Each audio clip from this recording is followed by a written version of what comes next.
Bismillahirrahmanirrahim. Assalamualaikum warahmatullahi wabarakatuh. Innal hamdalillah nahmaduhu hamdan syakura wa nashkuruhu syukran jazila wa natubu ilallahi taubatan nasuha.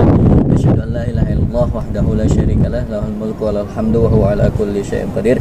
Para jemaah sekalian, teman-teman yang semoga selalu dimuliakan dan dirahmati Allah Subhanahu wa taala, kembali lagi bersama saya Abdul Aziz, pemuda yang punya jiwa petarung untuk sukses dunia akhirat.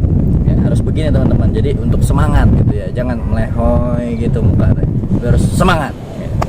Nah teman-teman, saya sekarang alhamdulillah sedang berada di belakang saya tuh. Lihat bukitnya teman-teman. Nah ini nih Gunung Kidul. Ya, alhamdulillah tadi saya perjalanan dari Malioboro ke sini sekitar 1 jam ya. Dan sekarang sudah sampai di belakang saya pun Gunung Kidul. Dan di sebelah saya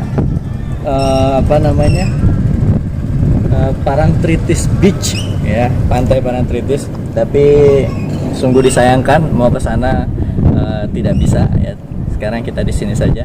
Nah, teman-teman, sebelum kita lanjutkan seperti biasa kita buka surah Al-Baqarah di ayat yang kelima. A'udzu billahi minasy syaithanir rajim. Ulaika ala hudam min rabbihim wa ulaika humul muflihun. Ya, dalam ayat ini Allah Subhanahu wa taala berfirman, mereka itu adalah orang-orang yang diberi petunjuk ya dari Tuhan mereka, yaitu Allah Subhanahu wa taala. Wa ulaika humul muflihun, dan mereka itu orang-orang yang beruntung, yang sukses.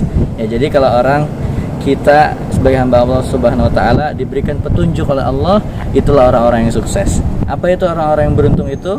Ya, ayat sebelumnya itu ya dijelaskan. Alladzina yu'minuna bil ghaibi wa yuqimunas shalah, ya orang yang beriman kepada yang gaib, mendirikan salat, menunaikan zakat. Kemudian orang-orang yang beriman terhadap apa yang diturunkan oleh Allah Subhanahu wa taala itu Al-Qur'an, kemudian Nabi Muhammad SAW, kemudian kitab-kitab yang sebelumnya, yaitulah orang-orang yang beruntung.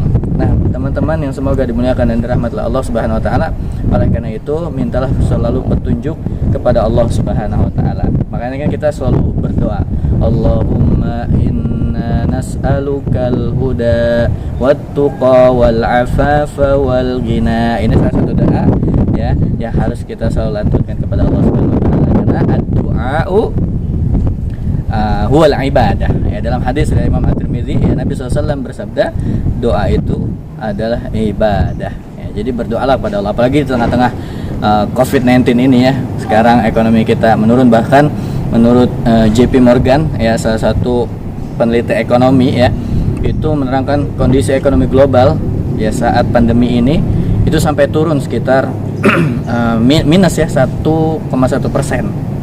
Ya, apalagi Menteri Keuangan kita bahkan ya di Indonesia ini, di lokal kita nih saat ini negeri Indonesia sekarang kan sekitar 5,8% ya pertumbuhan ekonomi, dan dipastikan ya atau diestimasikan nanti akan turun sampai ke 2%, bahkan bisa sampai minus.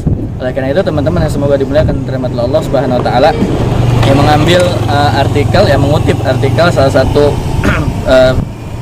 penulis, yaitu yang bernama Cyrillus ya Harinowo, yaitu yang berjudul Monetary ya di Gunung Kidul. Ini adalah pernah juga diterbitkan sama Koransindo ya di tahun 2010, 10 tahun yang silam. Beliau itu mengatakan bahwa Gunung Kidul ini mempunyai potensi alam yang luar biasa, sebagaimana Nusa Dua Bali atau Lombok Selatan. Nah, oleh karena itu ini sebagai mantra ya kepada industri pariwisata. Bahkan Kementerian dari Pariwisata kita pun menerangkan bahwa di tahun 2019 itu ditargetkan WINUS itu wisatawan Nusantara ya, dan wisatawan mancanegara, WINUS dan WIMAN itu menargetkan sekitar 20 juta wisatawan yang akan berkunjung. Nah, Jogja ini memang terkenal dengan Borobudurnya ya, bahkan presiden kita ya itu Insinyur Joko Widodo beliau mengatakan bahwa Borobudur itu merupakan destinasi 4 ya, prioritas keempat destinasi ya yang beliau sampaikan itu. Nah, Ini kalau kita maksimalkan, ya Gunung Kidul ini mempunyai potensi yang sama karakteristiknya ya. Potensinya sama dengan Lombok Selatan.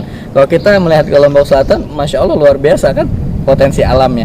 Nah kalau kita bisa manfaatkan ini pun, kita bisa menarik wisatawan Nusantara ya, dari WINUS, wisatawan Nusantara ataupun wisatawan mancanegara, sehingga pendapatan kita dalam hal pariwisata ini meningkat gitu ya. Karena industri pariwisata ini pemasukannya sangat besar sekali ya bagi kita Indonesia.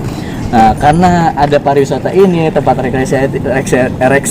rekreasi ini, sehingga banyak ekonomi yang tumbuh tuh. Nah, di situ ada tempat makan, ya coba lihat di situ. Tuh, ada tempat makan ya kan, walaupun sekarang tutup gitu kan karena Covid ini. Di situ ada kamar mandi dan seterusnya. Ekonomi ini tumbuh akibat apa? Akibat pariwisata tadi. Oleh karena itu kita harus benar-benar memaksimalkan peluang apa yang bisa kita berikan kepada masyarakat. Satu intinya, fokus terhadap apa yang kita bisa. Jangan fokus kepada apa yang kita tidak bisa. Itu teman-teman ya. Assalamualaikum warahmatullahi wabarakatuh.